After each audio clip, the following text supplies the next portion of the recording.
नमस्कार छात्रों।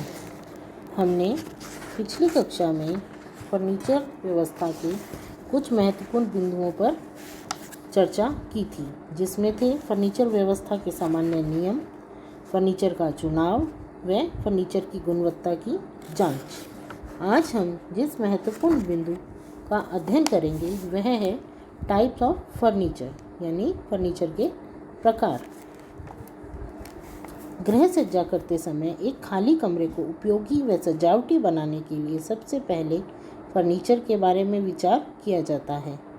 फर्नीचर ही कमरे में स्थान विभाजन कर विभिन्न कार्यों को संपादित करने के लिए अनुकूल स्थान बनाता है। कार्यात्मकता फर्नीचर के द्वारा ही आती है। फर्नीचर का चयन एवं उपयोग करते समय सबसे पहले फर्नीचर के प्रकार की जानकारी लेना आवश्यक है। फर्नीचर निम्न प्रकार का होता है।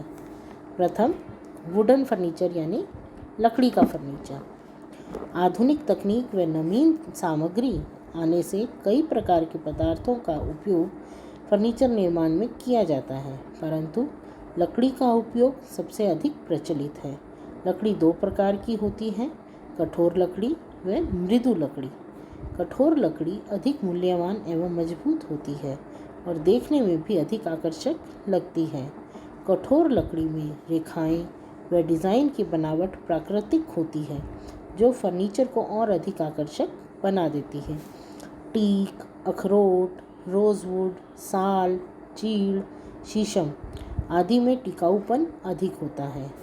सबसे उत्तम बर्मा की टीक होती है और बहुत अधिक महंगी होती है। मृदु लकड़ी में देवदार, केल, आम, पाइन, फर आदि आते हैं। देवदार और केल का उपयोग बीम, जिस पर वजन पड़ता है, बनाने के काम आती है। छत पर कृत्रिम रूप देने के लिए विभाजक बनाने के लिए भी उपयोग किया जाता है। आम की लकड़ी का उपयोग डिब्बे बनाने में व सस्ते फर्नीचर का ढांचा तैयार करने में काम में लिया जाता है। देवदार की लकड़ी फर्नीचर निर्माण के लिए सबसे उपयुक्त मानी जाती है।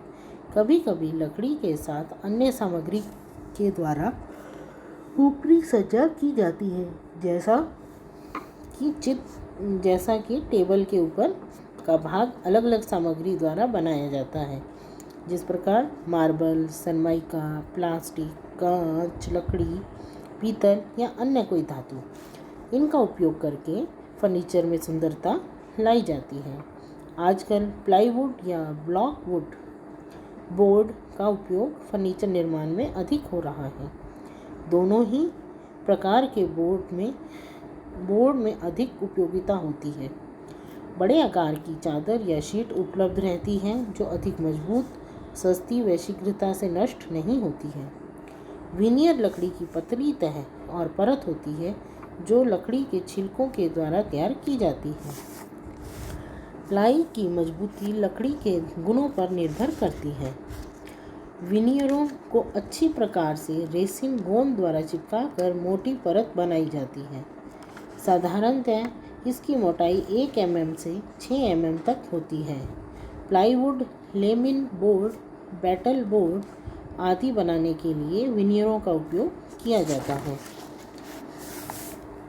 इसी तरह गद्देदार फर्नीचर भी कई डिज़ाइन व आकारों में आता है। आजकल इसका प्रचलन अधिक हो रहा है। घने बनाए गए गद्देदार फर्नीचर की जांच करने में अधिक कठिनाई होती है। आकर्षक व सुंदर कपड़े के नीचे क्या भराव सामग्री काम में लाई गई है, स्प्रिंग, रुई या फोम कैसा है, इसका ज्ञान करना मुश्किल हो जाता है। अन्य प्रकार का फर्नीचर है केन फर्नीचर। केन का फर्नीचर तैयार करते समय बांस, रतन, रीड और केन का उपयोग किया जाता है। बारीक डिज़ाइन या बुनाई से सोफ़ा सेट, टेबल, कुर्सी, झूला आदि बनाए जाते हैं। केन का फर्नीचर वजन में हल्का होता है और इन्हें प्राकृतिक रूप में किसी सुंदर रंग से सजाकर काम में लिया जाता है। आजकल छोटे कमरों में केन से बना फर्नीचर लगाने से कमरे बड़े प्रतीत होने लगते हैं, क्योंकि यह अधिक स्थान नहीं लेते हैं। मेज के ऊपर कांच का उपयोग अच्छा लगता है। इसी प्रकार से कुर्सी व सोफे पर फोम की या रुई की गद्दी का उपयोग ठीक रहता है, जिससे बैठने में आराम मिलता है। वज़न कम होने से इसे सरलता से उठाया जा सकता है व अन्य स्थान पर लगाया जा सकता है। बाहर बालकनी, बगीचे में सरलता से ले जाकर बैठने की व्यवस्था की जा सकती है। केन से बने हुए झूले बरामदे, कमरे या लॉबी में लटकाने से उन पर बैठकर आनंद लिया जा सकता है। अन्य प्रकार का फर्नीचर है स्टील या धातु का फर्नीचर। धातु के उपयोग से भी फर्नीचर तैयार किया जाता है। एल्युमिनियम, ब्रास, पीतल, लोहा, क्रोम सज्जा आदि से फर्नीचर बनाए जाते हैं। अलमारी, कुर्सी, टेबल फोल्डिंग करने वाली होती हैं। इनमें कीड़ा लगने का भय नहीं रहता। धातु के ऊपर गद्दी की व्यवस्था कर आरामदायक बनाया जाता है। गद्दी पर चमड़े, रेक्सिन या वस्त्र की सहायता से ढका जाता है।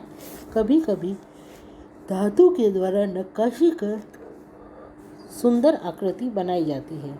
ये नमी व वर्षा से नष्ट नहीं होते। बगीचे में लोहे के बेंच लगाए जाते हैं। अंदर से खोखले ट्यूब की सहायता से तैयार किया जाता है। ऐसा फर्नीचर वज़न में हल्का होता है और सरलता से एक स्थान से दूसरे स्थान पर ले जाया जा सकता है। बड़े आयोजन जैसे शादी, समारोह, सभाओं, अधिक संख्या में व्यवस्था करनी हो तो इनका उपयोग होता है। धातु के साथ साथ कभी कभी प्लास्टिक, कांच के साथ लगाकर सुंदर व उपयोगी फर्नीचर तैयार किए जाते हैं। Plastic furniture. आज के आधुनिक युग में प्लास्टिक व फाइबर ग्लास से बने हुए फर्नीचर का चलन अधिक होने लगा है। मोल्ड या ढांचे में तैयार फर्नीचर बहुत हल्का होता है और शीघ्रता से टूटता नहीं है और ना ही इसमें गड्ढा पड़ता है। एक अच्छे स्तर के फाइबर ग्लास में खरोंच व निशान भी नहीं पड़ते हैं। इस फर्नीचर पर किसी प्रकार के क्षार या अम्ल का प्रभाव भी नहीं पड़ता है। विभिन्न रंगों में अनेक प्रकार के आकारों में सरलता से बन जाते हैं। वे धूप, वर्षा व गिरने से भी शीघ्रता से नष्ट नहीं होते हैं। अगला बिंदु है फर्नीचर की आपसी दूरी। जिस प्रकार चित्र में दिखाया गया है कि हमें फर्नीचर किस प्रकार से व्यवस्थित करना चाहिए ताकि उसकी उपयोगिता और कार्यात्मकता बनी रहे। प्रत्येक कमरे में फर्नीचर व्यवस्थित करने के लिए आने जाने का रास्ता का ध्यान रखना आवश्यक है। फर्नीचर के बीच में और उसके आगे पीछे से कुछ स्थान रिक्त छोड़ना आवश्यक है। कमरे का आकार, फर्नीचर का चुनाव करते समय रिक्त स्थान छोड़कर व्यवस्था करनी चाहिए। साधारणतः एक व्यक्ति को आने जाने के लिए 3 फीट या 36 इंच के बराबर स्थान छोड़ना चाहिए। एक साधारण व्यक्ति का सामान लेकर चलते समय 36 इंच से 42 इंच तक का स्थान आवश्यक होता है। इस प्रकार बैठक में कमरे में सोफे व कुर्सी के बीच पर्याप्त स्थान छोड़ना चाहिए, जिससे व्यक्ति सरलता से बैठकर अपने पैरों को फैला सके। इसके अतिरिक्त यदि अन्य व्यक्ति परोसगारी करने या किसी अन्य काम से जाना चाहे तो उसे पर्याप्त स्थान मिल जाना चाहिए। भोजन कक्ष में कभी कभी परोसगारी अन्य व्यक्ति करता है, तब बैठे व्यक्ति के बाएं, दाएं या पीछे 24 इंच से 36 इंच का स्थान रिक्त रखना चाहिए।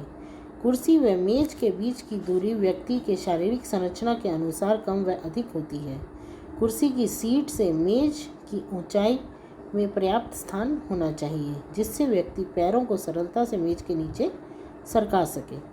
कई बार कमरों में फर्नीचर तिरछा रख देने से स्थान अधिक रिक्त प्राप्त हो जाता है। छोटे फर्नीचर को हटाकर रखा जा सकता है, जिससे समय के अनुसार पुनः व्यवस्थित हो सके। जितना अधिक खुला स्थान होगा, कमरे का आकार उतना ही बड़ा प्रतीत होगा, साथ ही कमरा व आकर्षक लगेगा। तो छात्राओं, यह थी फर्नीचर व्यवस्था। धन्यवाद।